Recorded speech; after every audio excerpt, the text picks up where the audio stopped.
And so today, what we have is Chantal Greaves Cowan, who will be speaking to us on Resumé Revolution. Now, Chantal is a bilingual human resource professional with over 25 years of experience in human resource management, customer service, and administration in the manufacturing, construction, energy, and education sectors in both local and multinational worlds. Chantal has broad experience in areas across the human resources value chain and has also had the good fortune to work in both Jamaica and the Dominican Republic, garnering invaluable experience there.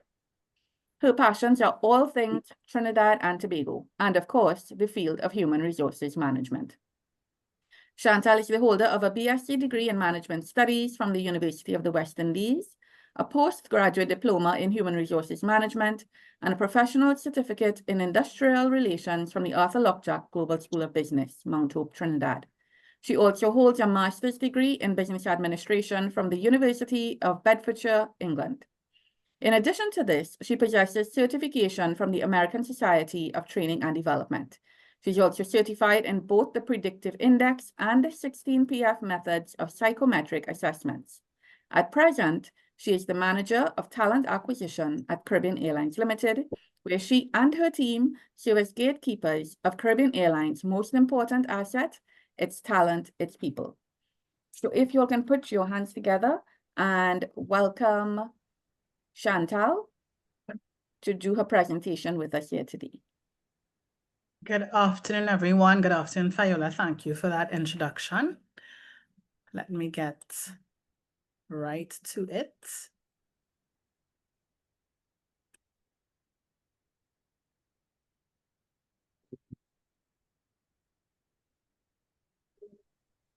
Okay. So thank you, everyone. Well, all 46 of you who are in here so far for attending. I don't know about this title, Resumé Revolution, but I'm certainly going to try my best to share what I think are practical and actionable tips that I've learned along the way with my years of being an HR professional and doing recruitment in particular. Okay. And sometimes people think recruitment is so easy. Just put some resumes, interview some people, and let's just bring them in. But we really are the gatekeepers of the organization. You have to try and figure out who this person is just from going through a couple of sheets of paper, and you have to try and find the essence of this candidate. Is this the best candidate for the job? Should this person be shortlisted? You know, and so I hope to be able to help you make sure that your resume at least gets in the door. All right. So let's begin our agenda for today.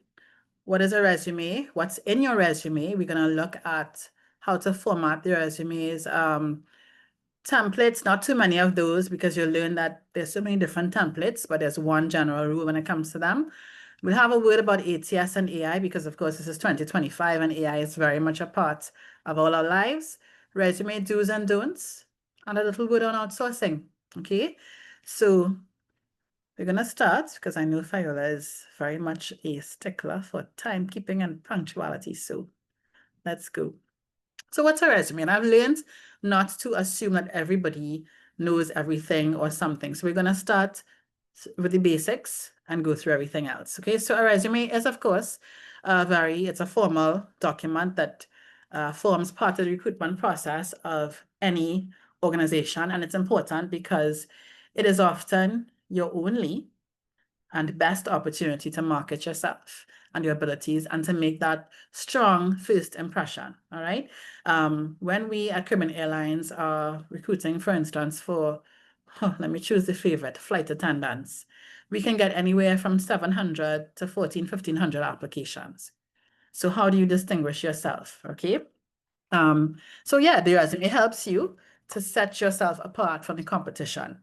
It should not be more than 2 to 3 pages long. And we tend to use the term CV and resume interchangeably, but really a resume is a summary, right? It's French for summary. And it gives a professional snapshot of you, of who you are, as opposed to a CV or curriculum vitae, which is way more detailed and obtains, you see, more commonly in the world of academia or in medicine, right? So Fiola, I know you are quite familiar with the curriculum vitae. I mean, it lists everything from your publications to conferences you've attended and papers you've presented and so on. But we're looking at the resumes today, all right? And your resume should be tailored to the job for which you're applying. And this is important. Quite often we see people submitting generic resumes, and it says that you're not really paying attention to detail. You're not paying attention to the job. You just send something in hurriedly. And we can tell when the resume has been tailored and somebody took time and care to submit this thing with love and attention and due care, and when it's just a generic something that they do for every single position. And this is a statistic out of the US that on average, and it can hold true for us here too, on average recruiters spend 6 to 8 seconds reviewing a resume. So you need to try to make yours stand out, okay? So what's in your resume? What do you really put in this resume? And it may seem obvious, but I've listed everything. Name, address, email address, contact number, professional social media channels, and of course, in Trinidad and Tobago, the one we use most often is LinkedIn. That's the most popular one, and the objective or professional summary. And core skills and competencies. And I'm going to just stop right there. These things that I've just listed, which I would say probably form the upper third of your resume, recruiters sometimes call a teaser, because that is probably the main thing. Or in some cases, if it's a lot of recruitment going on, it may be the only thing that they look at before they decide, okay, so it's going to go in the keep pile or the discard pile. Work experience, of course, professional profile. And of course, you must include the name of the companies which you've worked. Education, continuing education. By continuing education, I mean professional development, short courses that you've done, awards and achievements, memberships in clubs or whatever, affiliations, and references. Okay, so let's get into it. So of course, your name, because we need to know who you are, and that is probably going to be the biggest thing on your resume. It's part of the header. Address, which these days is not as mandatory as it was before, because if you are successful in the position, it will be captured in documentation that you'll be asked to submit later on. A professional email address. I didn't put the word professional, but it's a professional email address. So if your only email address is hotredgirl@gmail.com or bigmanthings@gmail.com, I humbly suggest you create a new email address, something that you use just for professional circumstances like your resume and whatever documents. But don't please, it says recruiter, I'm not serious, and I don't understand time and place. I don't understand the difference between professional and social circumstances. Yeah, remember, this is you selling yourself and presenting the best view of yourself. So professional summary, and of course, for the more experienced among us, because I understand that we have a diverse audience today, students, alumni, and general members of the public, a well-written professional summary, again, helps provide that snapshot of what you can provide to this company, what you can bring to the table. And you want to find a way to summarize in those few lines what your key skills are, your experiences, and your achievements. You want this person to say, you want the recruiter to say, yeah, we need this person at our organization. So of course, you give your current title and your years of experience. You state your expertise and how long you've been in the field. So that's one of the leading statements. And state your biggest career accomplishments or unique skills. And sometimes we need to bounce things off others when we're talking about career highlights. Because I don't know if you're like me, but sometimes I'm my own worst critic. And it's in talking to others, they say, others with whom you've worked, of course, and they say, well, remember when you did this, you did that? And it's something that you may think is, okay, but I was just doing my job, but it was something that brought value to the company, as well as it may be something that you remember quite well because you took a great deal of pride in completing this project or task or whatever, yeah? And use industry-specific keywords, right? So again, you're tailoring your resume to the job description, and you incorporate relevant terms and phrases. I mean, you have to make this as easy as possible for the system reviewing your resume. We're going to get to that in a minute, right? So you incorporate all the terms and phrases you see in the vacancy ad or in the job description. I mean, locally, companies hardly publish the job description. They will do the ad, which is a summary of the job description, but you're tailoring your resume and actually looking at the key things that they look for. And you say, so they're saying, you know, SAP experience is an asset. You say that I am SAP trained or an SAP experienced HR professional. And again, sorry about that. keep it concise. So aim for 3 to 4 sentences or between 50 to 80 words. Sometimes difficult when you really start to wax warm, but try to keep it focused, right? You're looking for the most impactful, most important things to say in your professional summary. So if I give an example for an HR professional, a results-driven HR professional with over 10 years experience in talent acquisition, employee relations, and organizational development, adept at designing and implementing policies that enhance workplace productivity and foster positive company culture. Skilled in conflict resolution, workforce planning, and HR analytics with a proven track record of reducing employee turnover by 15%. So statistics, quantifiable stats are always welcome. Passionate about aligning HR strategies with business goals to drive sustainable growth. Yeah? So that's a professional summary right there. So skills and competencies, and sometimes people get confused about what these are. So they're not personality or character traits. You don't talk about I'm motivated, self-start. I know you can actually mention that in your professional summary, but when we're talking about our skills and our competencies, and I give examples there, problem-solving skills, critical thinking, maybe the job calls for somebody who has experience in Great Plains, you know, you talk about Great Plains proficiency or SAP proficiency. Again, you customize according to the rule, right? So you know, or you should know, hopefully, what your biggest competencies are. You list those, but of course, you try as much as possible as well to tailor to what this job requires. So work experience, and this is important. First of all, your work experience, just like your educational qualifications, should be in reverse chronological order. So if I were doing my resume, I would start with Caribbean Airlines because that's where I work now. So you start with the most recent position that you've held first, and then you go to the last job that you held, and so on and so on. And of course, state the name of the organization and the dates. Now, because certainly internationally and increasingly locally, organizations are using what we call application tracking systems, or ATSs, which we'll talk about in a little bit. Dates are important, how you state your dates. So don't just say 2019 to 2023. It's better to state the month because most of us don't remember the exact date that we started working for an organization. But make sure and state, excuse me, May 2019 to September 2023, right? Because the system needs to calculate the years of experience. Your job title, of course. So, and because, of course, recruiters want to see that you have progressed in your career. So they want to see the different jobs that you've held. And of course, say what you did, because sometimes we see resumes of people just stating, okay, I was an admin assistant, but not all admin assistants are created equally. So I may have done filing only as an admin assistant. You may have done filing, but also you may have revamped the filing system of your organization, resulting in X percentage efficiency, zero waste, etc. So you see the difference? So talk about what you did. Focus on your accomplishments. I always tell people focus on your accomplishments because the organization wants to know what you can bring to the table and what you brought to the table elsewhere. Use figures where possible because it's always easier for people to relate to what you have done. So in the professional statement that I gave an example, talked about reducing employee turnover by 15%. Or maybe you'd have implemented a sales strategy that would have helped increase overall revenue, improve the top line by 23%. So state things like that, things that are quantifiable, really resonate with recruiters and with hiring managers.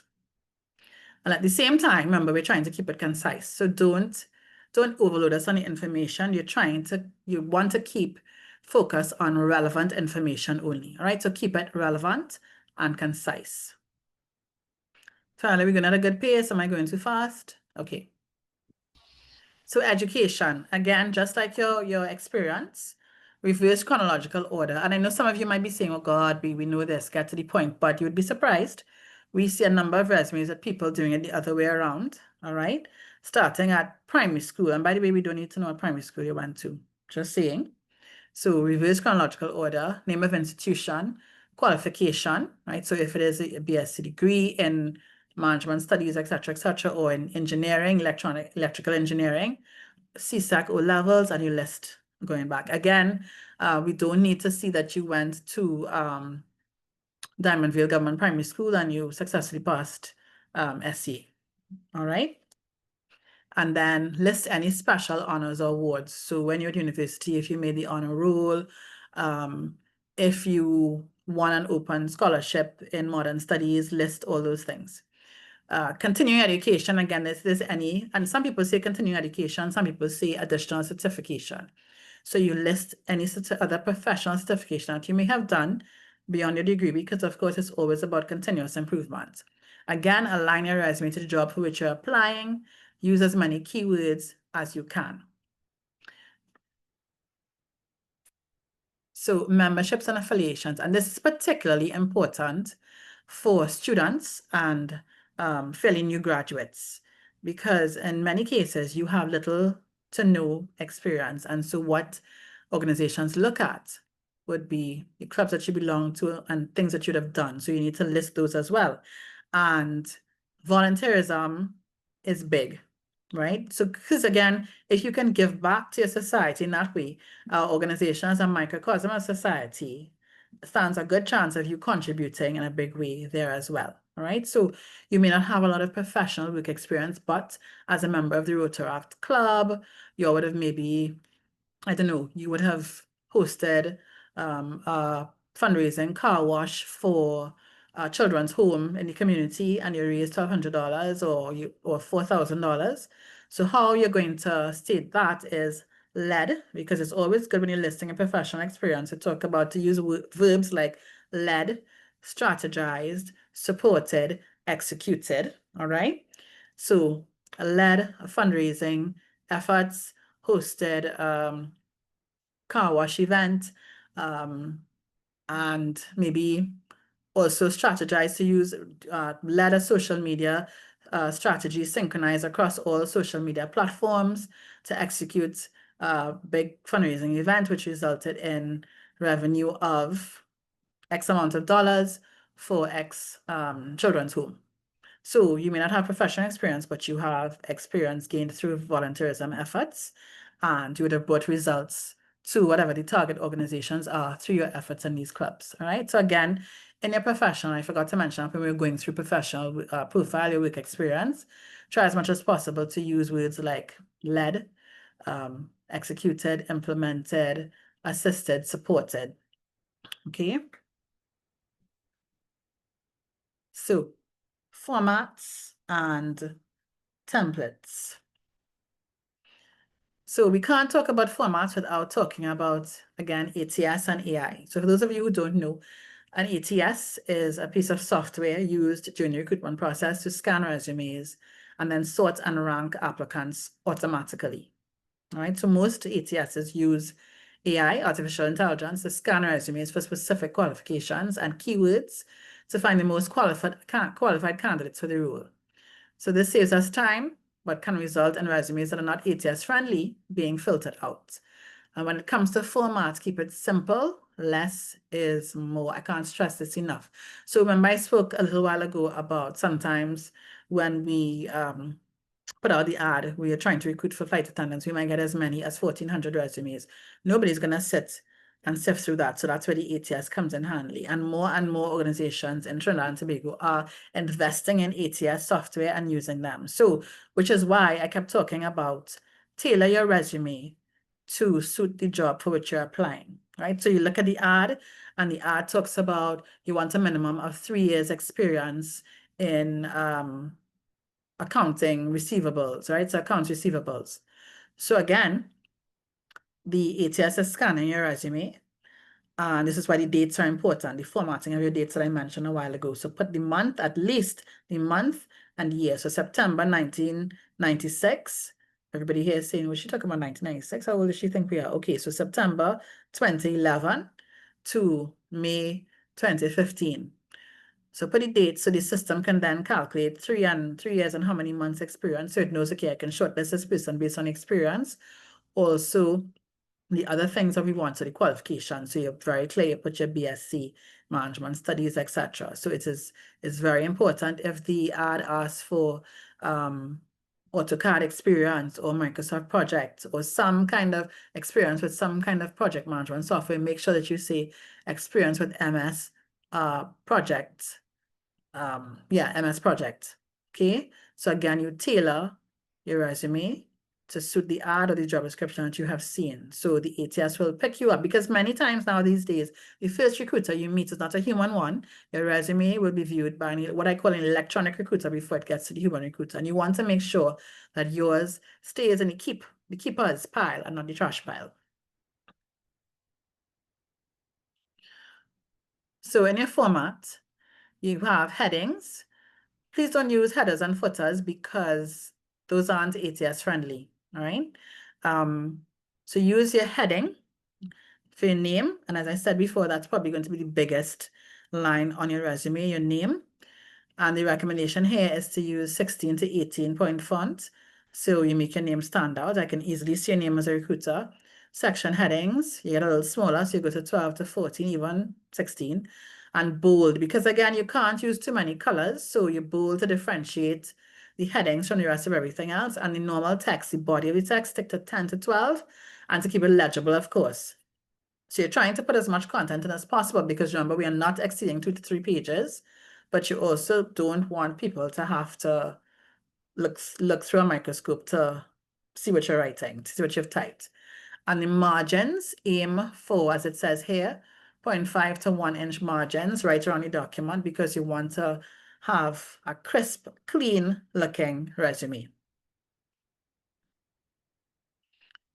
Now, not all fonts are readable by ATS. So this is important.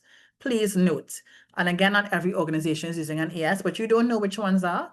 But you could probably assume that in Trinidad and Tobago by now, a lot of the larger organizations are using the ATS. So standard fonts, it is safe to assume, are readable by ATS systems. So Arial, Calibri, Times New Roman, Verdana, Helvetica, Tahoma, and Garamond.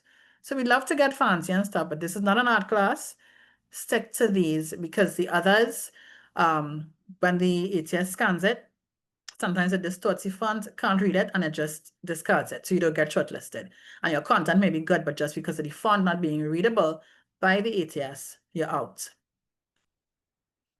So for formatting, resume formatting, do's and don'ts.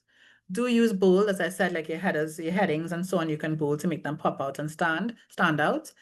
Italics, you can underline.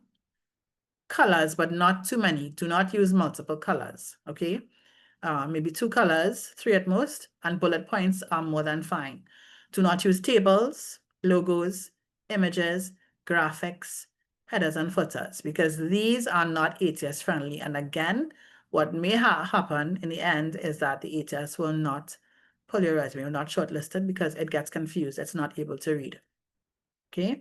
There are also some special characters that are not picked up by the ATS.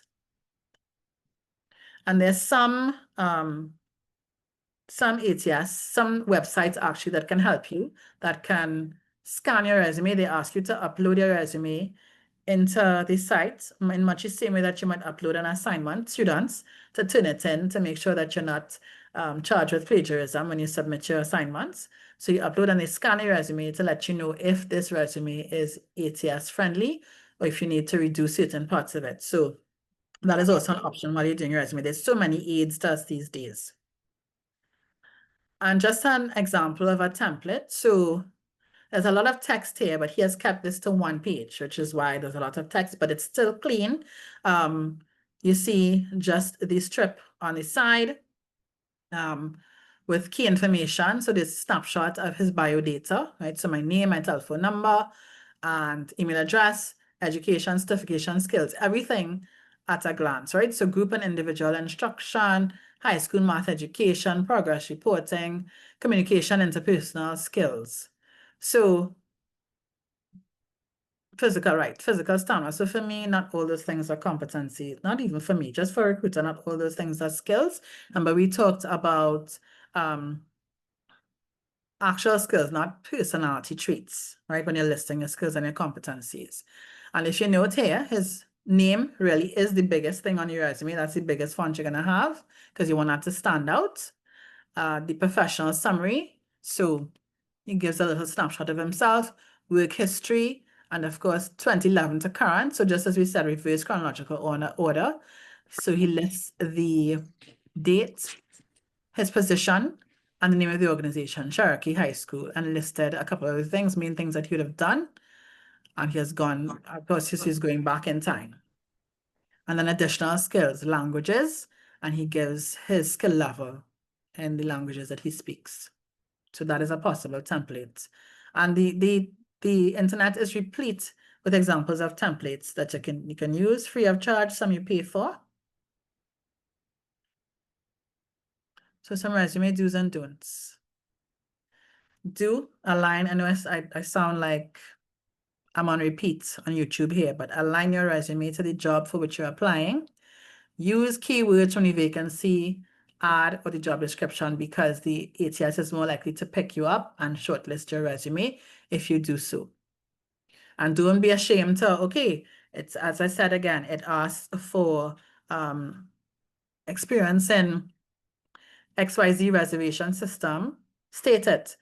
I have 4 years experience. When you're listing all your things, 4 years experience, or you're listing it under your skills, say experience in X system or proficient in XYZ reservation system. So you're looking there at exactly what the job ad says, and you're putting those words into your resume.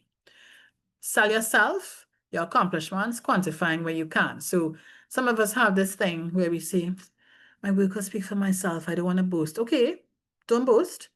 But John Smith, who's also applying for the job, is boasting and making sure you know everything that he does, whereas you want to hide your light under bushel.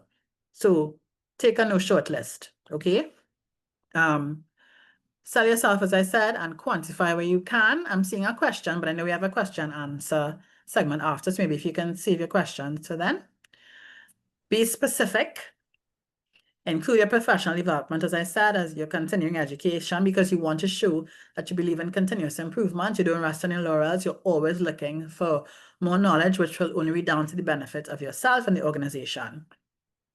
Include unpaid assignments, especially if you're a student or a fresh graduate without a lot of experience.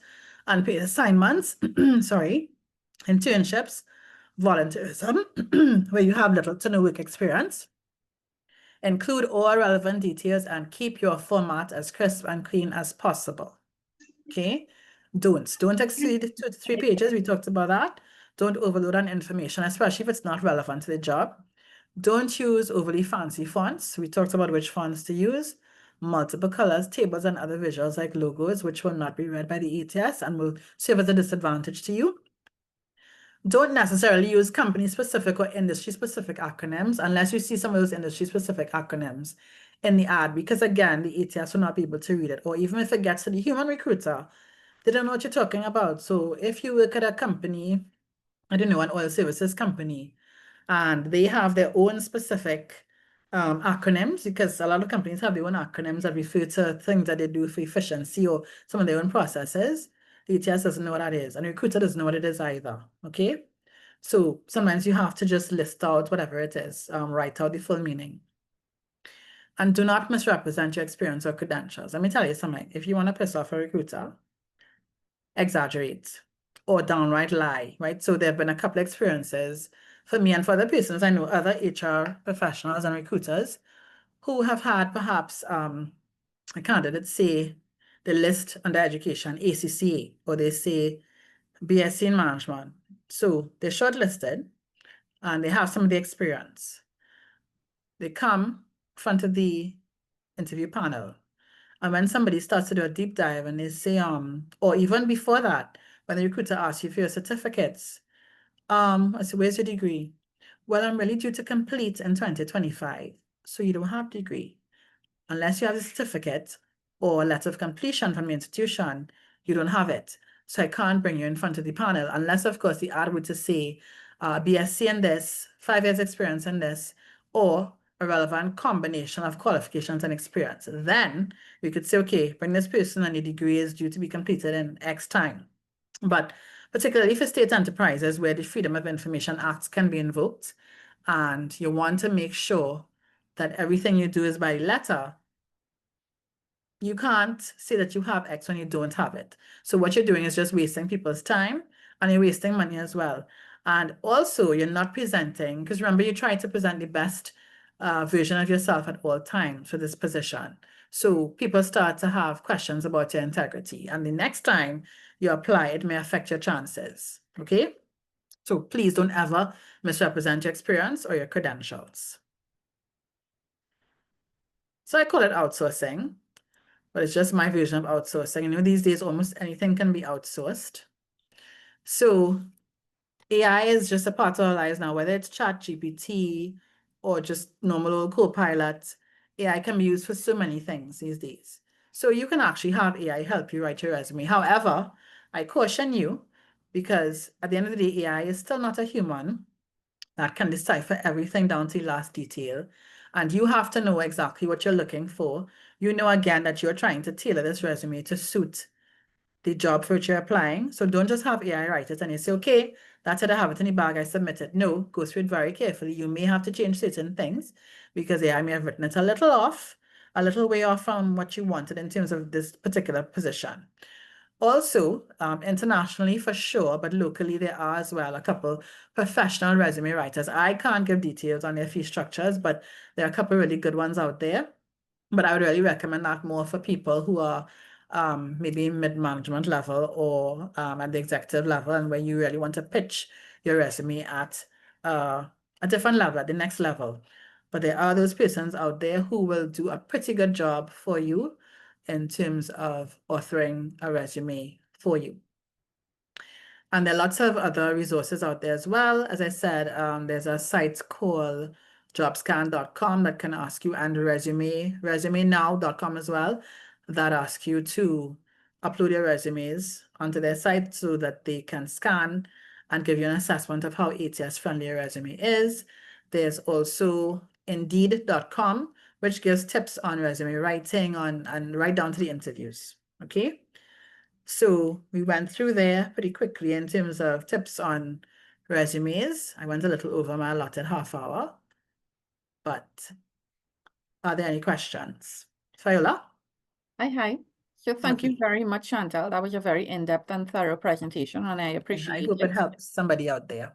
Yeah. Well, I can tell you it helped me. I think that, Okay. that the landscape has changed a lot in the last few years, and so it's good to have an update in terms of how recruitment is happening. Yeah. Right? Okay. What I would say is, and I see that there are a lot of questions, and before I jump into the questions that are in the chat, one question that I do have, and I know it's come up a lot, is that I see the template that you would have shown was one that had the picture of an individual. Is it Right. okay to hi? We're asking persons to mute. Get them to mute. Yes. So if it is that you have a picture, should you put your professional picture? Should you not put a professional picture as part of your resume? Yeah, so I was supposed to say that while I was showing the template. Now, the traditional school of thought says don't put, at least in our environment, because that's a very European and now American sort of style, including photo. So traditional school of thought in our environment says don't include your photo, because they're not hiring you for how you look, they're hiring you for your skills and what you bring to the table. And also, recruiters are human beings too, as are hiring managers. So sometimes including a photo can induce some bias as well, introduce some bias into the process. However, this is 2025, and you're also putting on the resume, at least a lot of people are, their LinkedIn, their connection to the LinkedIn platform. Somebody else. Yes. Yeah. Don't worry, Hi. Okay, great. Yeah. So you're also including your LinkedIn, the access to your LinkedIn profile, which has your photo, right?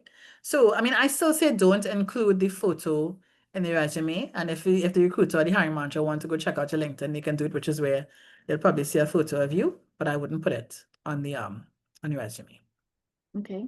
Yeah. Another question that I know. So at COSTAATT, we deal with a lot of adult learners. So persons who are already within the workforce, and then they've come back within COSTAATT in order to train, upskill, or to reskill.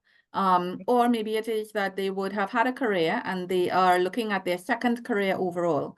And I do know that I hear persons talk about ageism. Whether it is that you are young and you're being judged because you're young, but also because you are more mature and you're being judged because of your maturity.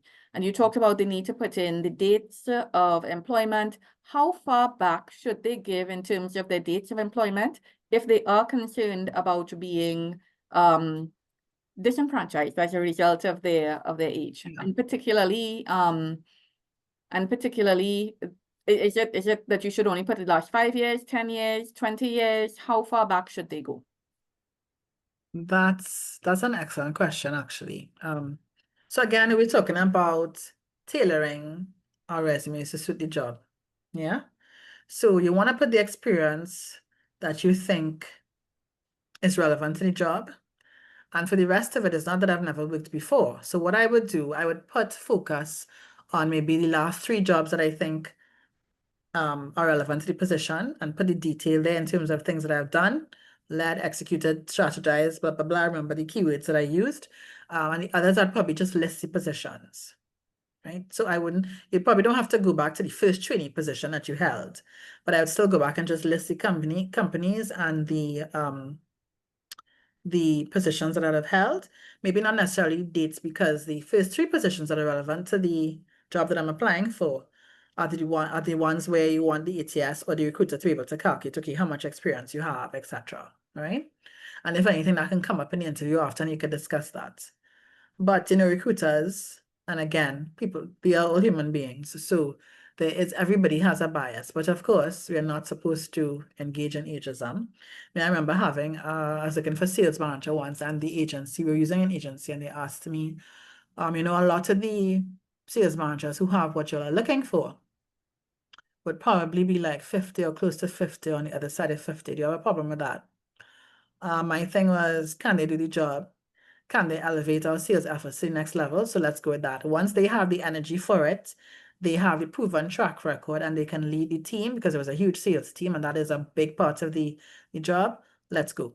So for my thing, if you get 5 good years out of somebody, because even your younger candidates these days, Fowler, if you get 5 good years, you're happy. So if I get 5 good years out of this more mature candidates, for a different reason, because okay, they're close to retirement, but it's the same 5 years, 5 good years, I'm taking it, because in that 5 years, they can really bring value to my organization. Okay, good. So let me go to the questions and the questions are definitely coming in. Okay. Right. So should pages be numbered and placed as a footer? No, because that goes back to what I was talking about with the ATS. No headers, no footers. You can have headings, but not headers or footers, because a lot of ATS systems, at least currently, they don't do well with headers and footers. So don't number your pages. Okay. And the other thing I was going to say is more and more frequently these days, organizations are asking for electronic resumes, not paper. Like I recoil when I see a paper resume these days. So it's easy in that case to track what is page 1, page 2, page 3, because you're getting a document, a soft copy, right? So you don't need to number. How do you use letters of recommendation? So I would use those, and I'd mentioned references, but I didn't talk about it. So when an organization asks for references, so yeah, I'd give them names or references, but I'd also submit my letters of recommendation. And some jobs actually say they want letters of recommendation. So you submit them with that.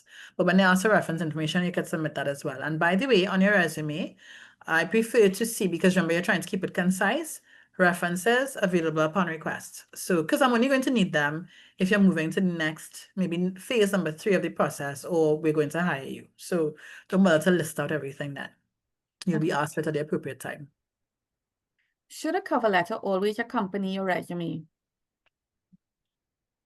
How can I say this diplomatically? So the cover letter would bring more value to maybe a recent graduate or a student, because remember, you don't have as much experience as the more experienced professionals. And so the cover letter maybe is an introduction to you, and it tells us a little bit more about yourself and your interests and what your passions are, and maybe what you can bring to the organization. For the more experienced people, we don't care. We really don't care. I'm gonna be honest, no, we don't read the cover letters. Now and then we might skim them, but we don't. From my experience, no. Okay. And this is, I've talked to people in other companies as well, and I always ask them, and even recruiters and agencies, you already cover letters? No. So, Okay. but of course, if an organization asks for it in their ad, then please provide it because it's part of the process. All right. I'm seeing a question here. If your education and certification are about 2 pages in itself, how does that work? Woo. So I would list the main things. Again, you look at the job and what it says they're asking for. So you want a degree in XYZ. So you put your, if you have a master's, you put your master's, you put the first degree, and any other main educational qualification, and then you pull out the certifications that are really relevant to the job.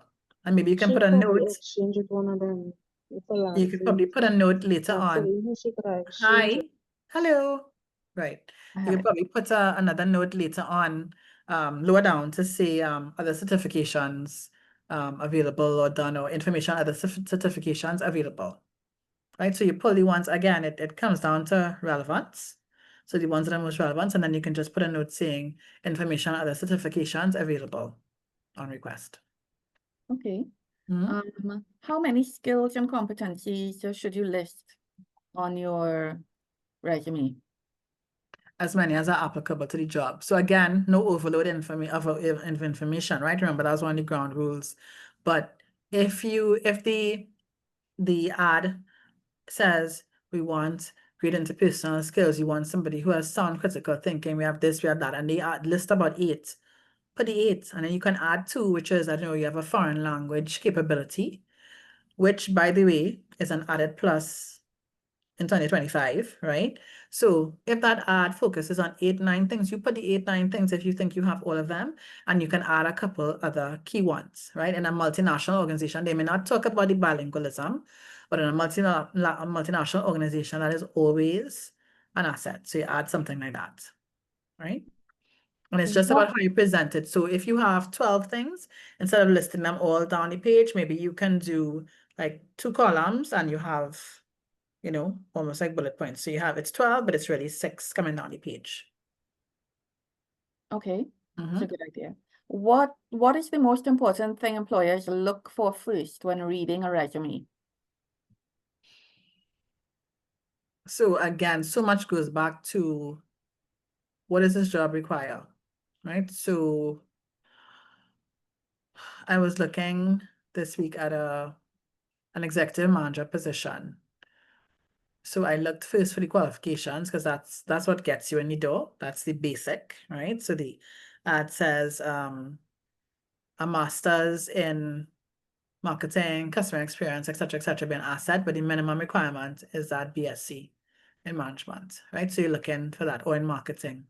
And then they wanted, because it's an executive level position, so they want that the person has at least 8 years, I think, senior management experience. So you look for those things. And then we start to look at the experience. Now remember, again, the ATS is going through a lot of this stuff. So it's so important, you know, in terms of how you write the resume. But the experience now is what's going to jump out as well, because we talk about customer experience, but we have people applying who think customer experience is just normal customer service, but it's more than that, right? So yeah, the experience, the skills that you bring to the table. So we look at the qualifications and then I zone in right on it. What are you bringing to the table? Let's see if you have what we're asking for. Okay. Hope I answered the question. When is it best to use a CV and when is it best to use a resume? So at the beginning, when I was talking about the difference between the two, I was saying that the CV is really more applicable in academic circles. So if you are looking for a position at COSTAATT or UE, I don't know if I'm allowed to mention competitors here, right? Or Arthur Lockjack Global School of Business, in the faculty, right? You're looking to be a member of faculty, by all means, do the CV. That is a detailed version. They want to know what your academic qualifications are, what papers you've presented at conferences, what publications you have. They want to know those things. So by all means. But if you're looking for a marketing position at Avamco or Caribbean Airlines, we want the resume. We don't want because a CV could be 10 pages long. You're gonna get weeded out for sure, right? Okay. Mhm. How someone else is asking about letters of recommendation in the resume, but I feel like that has been addressed before. Yeah. Someone else has asked, how do you address gap years, particularly for medical reasons, where Mhm. someone is professionally qualified but has had little to no experience because of this? So they're professionally qualified but have Little to no little to no experience. experience because so if it's for instance, a middle management position, and so a certain amount of experience is required, then that is going to be a problem. So you're academically qualified, but no experience, and the experience is a must for certain positions and certain levels. So for me, unfortunately, you might have to take a hit and take something a little more entry level in the field to get that experience, or see if you can maybe get projects. Because I had a friend do that. I mean, just as she started to work and we all started to get experience, she had to stop to care for a sick relative, and that went on for a few years. So what she did was she found a consultant. She remembered that there was a consultant that she knew, and she worked on some projects with him so that she could get the required experience. And not everybody is that fortunate. But the other thing you might have to do is take something that is more entry level. And I've seen people do that as well, especially if you're switching careers. That's another thing. And you don't necessarily have the kind of experience that they're looking for. You take something that's more entry level or just above entry level to at least break into the field and get the experience. And because of your maturity, sometimes, even with the little experience that you get, they're able to fast track to something else should the opportunity arise. Okay, good. Mhm. Another question I have is, as a lab technician, we have to do short internships before we graduate. Does that count as experience? Yes, for sure. I think I mentioned that on one of these slides. People always think, but an internship is nothing. No, it is something, and if you can talk about what you have done, what you've accomplished, and yes, I know sometimes in internships you get what you think maybe menial tasks or so on, but they're tasks that need to be done, and this is why it's been given to you. And even those have results. So you need to be able to say, okay, so I did this internship, this vacation internship, and I did this task, and it resulted in X benefit, this accomplishment, or this benefit to the organization. And to show you that internships do matter, I was looking at an ad by a local beverage company. That narrows it down, right? Recently. And they had something that they call a champion, and they asked, do you want to be one of this company's champions? And one of the criteria that would have been listed was they said it would be an asset, because this is it's a graduate training program basically, right? And I think it's for 2 years or 18 months.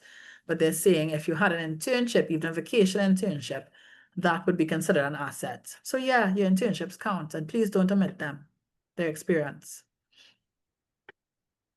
Okay. Mhm. I don't have any more questions in the chat. If anyone has questions and you do want to ask, please feel free to add it in the chat. And there was a question with regards to the presentation being shared. The presentation will not be shared, but this has been recorded, and the recording will be edited and shared on social media and shared with you directly, along with all persons who may have registered but have not been able to attend. If you had missed our last presentation dealing with career transition secrets, you can check our social media platforms now. The video from last week, Friday, is out, and you can take a look at that webinar, that alumni webinar series. And I'm seeing some comments here. Excellent presentation. Thank you. Questions with regards to which platform is that? Rashawn, if you could provide a little bit more detail with regards to which platform is that? And no, this is not a certified course. It is a webinar, just sharing of knowledge from experienced professionals with regards to areas that our alumni would be interested in getting information as they continue in their career development. All right. So I'm not seeing any other questions. So thank you very much, Chantal. And Thank you. as I close off, all right. So thank you very much, Chantal. You're very welcome. Like to let you all know Okay. about our next event, so you can save the date. Our next event is happening on June 6th at 12 noon via Zoom. This is the next Alumni Webinar Series. And as part of our continuous professional development for our alumni, we're dealing with the topic of networking for success. The speaker for this will be Kurt St. Bernard, Dr. Kurt St. Bernard, who is the head of public and corporate affairs at HDF Energy Caribbean. He has been a member of faculty at UE and the Arthur Lockjack Global School of Business, and he has a wide and varied resume and brings a lot of experience for this particular session that he will be doing a presentation on networking for success. A reminder for those that may not have been there earlier, we have Innovation Cafe series happening on May 28th, another webinar touching on the topic of creative entrepreneurship. We have a fully international panel, and it will be a really enthralling experience, particularly dealing with creativity and entrepreneurship. And we also have, from the Caribbean, the CEO of the Copyright Society of the Caribbean. So I feel like that is something that is timely given recent news. So definitely, if you are interested in this area, please, creative entrepreneurship, log in, register, check our social media pages. And finally, once again, our COSTAATT 5K taking place on June 1st. It is our 12th annual 5K, and it is happening June 1st, 6 a.m. at COSTAATT City Campus on Melville Lane, Port of Spain. Visit our social media platforms in order to get the links in order to register. And that's it. Thank you very much all. Appreciate having you here. Enjoy the rest of your Friday.